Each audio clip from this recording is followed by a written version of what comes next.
कर्नाटक से एक अहम खबर। जनता दल सेकुलर का बीजेपी के साथ इत्तेहाद कंफर्म। जेडीएस यानी जिस पार्टी के साथ सेकुलर लफ्ज लगा है, जनता दल सेकुलर ने बीजेपी के साथ हाथ मिला लिया है। इंतखाबात से पहले कुमारस्वामी भले ही बीजेपी के साथ न जाने के वायदे करते रहे, बयान देते रहे, आखिरकार असेंबली इंतखाबात के बाद जनरल इलेक्शन से पहले बीजेपी के साथ हाथ मिला लिया है। इंतखाबात में जेडीएस के रियासती सदर सीएम इब्राहिम बीजेपी के खिलाफ बोलते रहे, कुमारस्वामी और देवेगौड़ा के कसीदे पढ़ते रहे और ये वायदा करते रहे कि वो कभी बीजेपी के साथ नहीं जाएंगे, लेकिन आखिरकार इसका उलट हुआ। असेंबली इंतखाबात में बुरी तरह हार के बाद जेडीएस ने बौखलाहट में ये फैसला लेते हुए ये फैसला किया है कि वो बीजेपी के साथ आने वाले इंतखाबात में तमाम इंतखाबात इत्तेहाद के साथ लड़ेंगे। इस खबर के आते ही जेडीएस के senior vice president Syed Shafiullah ने जिस तरह से पहले ही ये वायदा किया था कि अगर पार्टी बीजेपी के साथ हाथ मिलाती है तो वो इस्तीफा दे देंगे, उन्होंने वादे के मुताबिक जैसे ही ये खबर आई कि पार्टी बीजेपी के साथ हाथ मिला रही है तो जेडीएस के senior vice president Syed Shafiullah ने अपना इस्तीफा रवाना कर दिया है। एक खास मीटिंग भी मुनक्कद हुई थी जिसमें माइनॉरिटीज़ के लीडर, साबिक माइनॉरिटी स्टेट प्रेसिडेंट जेडीएस के मुहिद अल्ताफ, साबिक एमएलए एनएम नबी और उनके फर्जंद, उसके अलावा साबिक माइनॉरिटी स्टेट प्रेसिडेंट नासिर उस्ताद वगैरह ने एक खुसूसी मीटिंग की, जिसके बाद सैयद शफीउल्लाह ने इस्तीफ़ा दे दिया है। लेकिन अभी तक बाकी लोगों के इस्तीफ़े नहीं आए हैं, लेकिन ये बताया जा रहा है कि मैक्सिमम ज़्यादातर जेडीएस के माइनॉरिटी लीडरान इस्तीफ़ा देने वाले हैं। जेडीएस के सीनियर वाइस प्रेसिडेंट, आइए जानते हैं शफीउल्लाह क्या कह रहे हैं। देखिए, तकरीबन 30 साल से मैं जेडीएस में खिदमत अंजाम देता रहा, हमारी कौम के मसाइल हल करने के लिए सियासी पार्टी के ज़रिए, जब वो हुकूमत में थी तब भी और बाकी औकात में भी।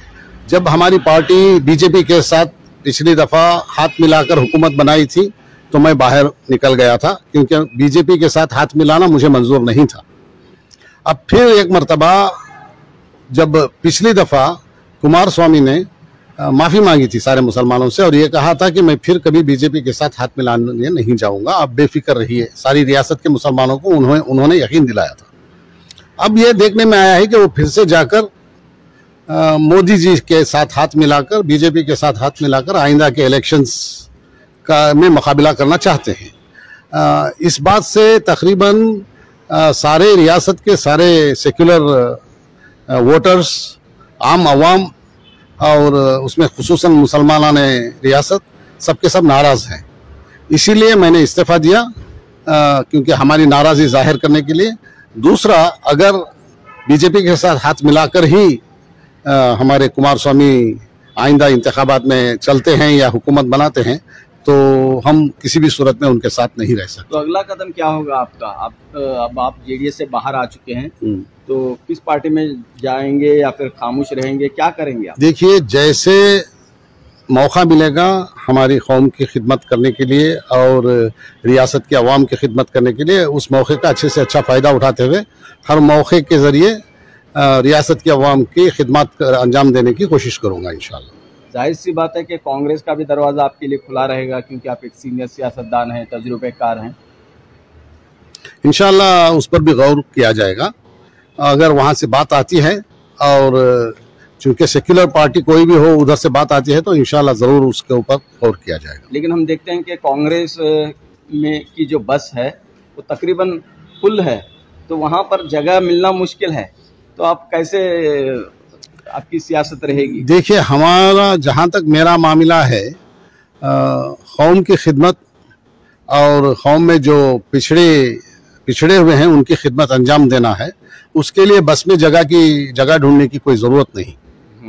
तो आप कोई भी जो है दूसरी सेकुलर पार्टी है उसमें ज्वाइन हो सकते हैं अगर वहाँ से कोई ऑफर आता है? फिलहाल ऐसा नहीं सोचा है, ऑफर आता है तो गौर किया जाएगा इंशाल्लाह। सैयद शफीउल्लाह साहब, हम देखते हैं कि जेडीएस पार्टी जो सेकुलर पार्टी रही है और इन्होंने जो है बीजेपी से समझौता किया है, तो इसका मतलब ये नहीं कि उन्होंने बीजेपी के आइडियोलॉजी को मान लिया है? असल में कुमारस्वामी और श्री देवेगौड़ा जी यही बात बता रहे हैं कि वो हमेशा सेक्युलर उसूलों पर कायम रहेंगे, लेकिन कुछ भी सेक्युलर उसूलों पर कायम रहें, हमें मालूम है कि बीजेपी का पलड़ा भारी है और बीजेपी अपने उसूलों पर चलाने के लिए उन्हें मजबूर करेगी। लिहाजा हमें खदशा है कि हुकूमत आइंदा हुकूमत चलाने के लिए सेक्युलर उसूलों पर उनको बहुत महंगा पड़ेगा, उनसे उनको बहुत मुश्किल पेश आएगी। जेडीएस पार्टी के रियासती सदर सीएम इब्राहिम है, जो रियासती क़यादत है वो एक मुसलमान कर रहे हैं, तो क्या वजह है, आप क्यों बाहर आ गए? देखिए, सीएम इब्राहिम अपने ओहदे पर बरकरार है।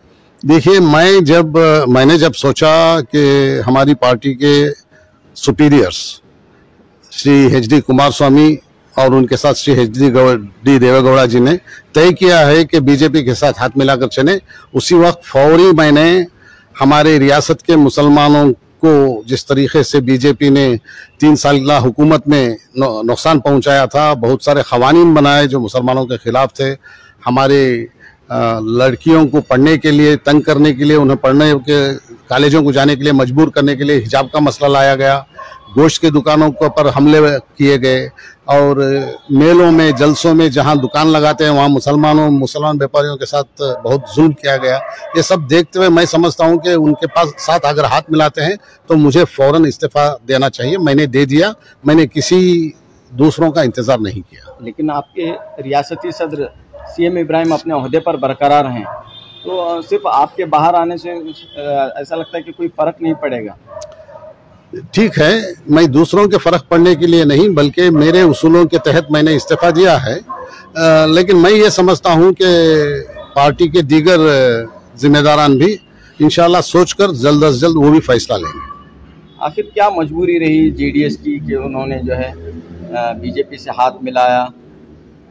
मजबूरी ये रही कि जेडीएस को इस मर्तबा बहुत कम वोटिंग मिली और वोटर्स ने जेडीएस को जितना वोटों से नवाजना था नहीं नवाजा। तो मैं समझता हूं कि श्री एच.डी. कुमारस्वामी चूंकि अपने बहुत ज़्यादा एमएलए से इस इंतखाबात में थोड़े कम हो गए, इसकी वजह से उन्होंने ये कदम उठाया है।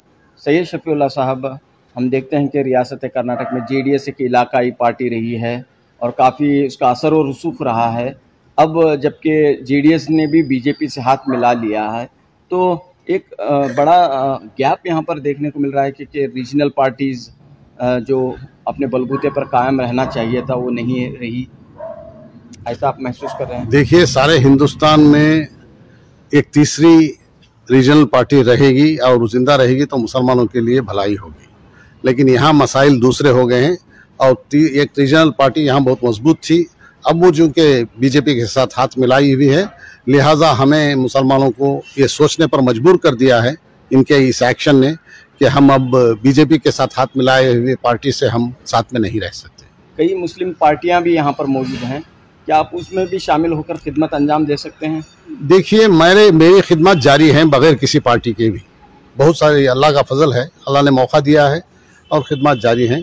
इंशाअल्लाह वो किसी पार्टी के जरिए ही नहीं बल्कि खिदमत जारी रहेगी।